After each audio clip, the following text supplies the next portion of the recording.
Bonjour à tous et bienvenue sur Campanin TV, la chaîne de notre belle ville de Menton.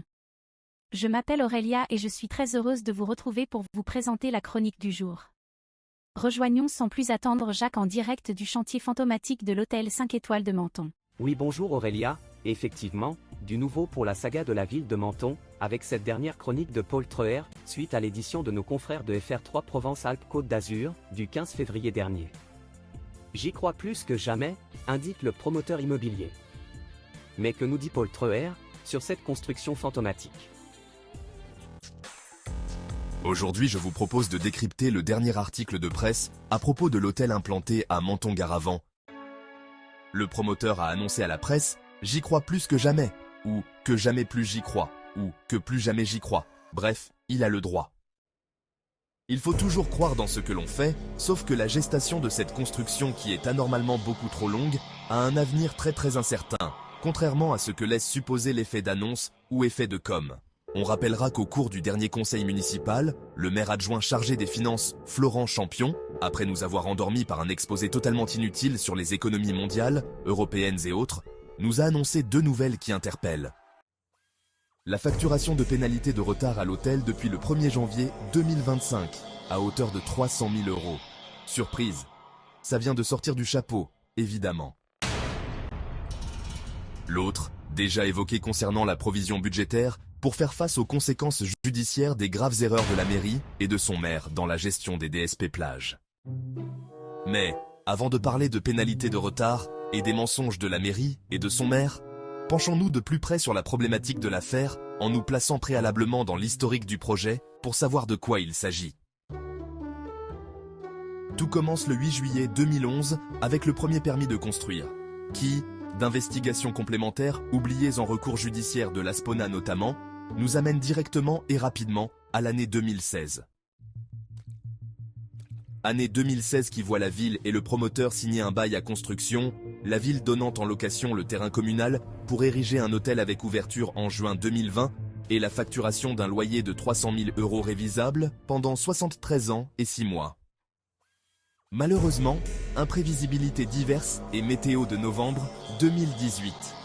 2019, avec un premier gros retard, oblige le promoteur, le 12 janvier 2020, à signer un avenant de report pour fin de travaux au 30 novembre 2021. Sauf que, 6 mois avant l'ouverture de fin 2021, le promoteur prend conscience de nouveaux retards, informe la ville et reporte par nouvel avenant cette fois le projet de 2 ans. Formidable imprévision en gestion planning travaux, même si dans la période, le constructeur oppose l'arrivée providentielle du Covid qui aurait perturbé le chantier, rien que, et seulement le chantier de l'hôtel, étrange comme c'est étrange. Bref, mise au point d'un nouvel avenant, le numéro 2 ou 3, ou même 4, on a perdu le fil pour reporter l'opération de 2 années supplémentaires jusqu'au 30 novembre 2023, ainsi que le bail locatif au 19 juin 2092. À cet égard, les Mentonnais s'en souviennent, lors du conseil d'octobre 2023, et alors que le chantier est encore arrêté, même abandonné de toute activité, le maire nous avait annoncé que les travaux reprendraient en janvier 2024, qu'il serait présent à l'inauguration de la chambre témoin en novembre et que les clients seraient présents à partir de juin 2025. En janvier 2024, les Mentonnais se rappelleront de l'état d'abandon du chantier et naturellement pas d'inauguration à fin novembre. Est-ce que les énormes et incroyables retards seraient aussi liés aux malfaçons reprochées aux entreprises Bouygues et Soletanche? On peut se le demander quand on sait que l'expert judiciaire mandaté, après 60 rapports dit-on, réclamerait une prolongation de mission de 4 mois supplémentaires pour conclure. Bref, à cet instant, le chantier, toujours en mode arlésienne, paraît être encore à l'arrêt. En tout cas, aucune activité visible. Et en tout état de cause, l'opération ne laisse pas entrevoir de jours meilleurs pour le promoteur, malgré le j'y crois plus que jamais. Alors, dans cette saga de retard, la mairie et son maire adjoint, chargé des finances, nous annoncent vouloir appliquer des pénalités de retard. Serait-ce pour occuper l'esprit des Mentonnais, par nécessité de communication politique, compte tenu des casseroles, des affaires judiciaires et du fiasco des plages au crédit du maire? Comme sorti du chapeau, des pénalités intéressantes surtout sur le plan juridique comme sur le fondement justificatif. À moins que dans l'un des énièmes avenants décalant le planning, le promoteur et la ville auraient introduit une clause « pénalité », indiquant que l'ouverture annoncée pour 2026 serait devenue une échéance contractuelle sûre et certaine. Comment le croire? Énième mensonge de la ville. Mais l'important est que le maire adjoint en charge des finances, alors que le promoteur est dans l'ignorance, vient de nous annoncer que la ville applique des pénalités depuis le 1er janvier.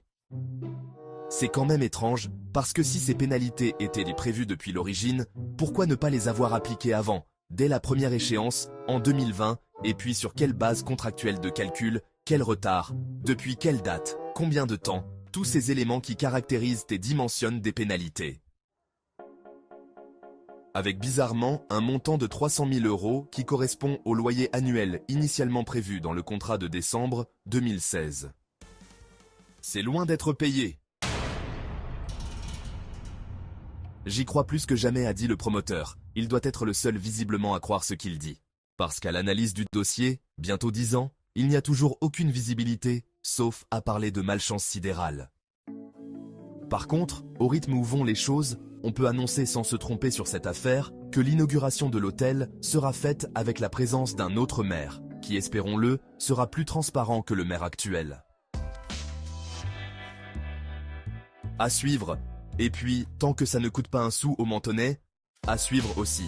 En attendant, abonnez-vous à la chaîne Campanin TV pour de nouvelles aventures. La chaîne nous annonce de nouvelles chroniques par des Mentonnais, autant engagés que je peux l'être.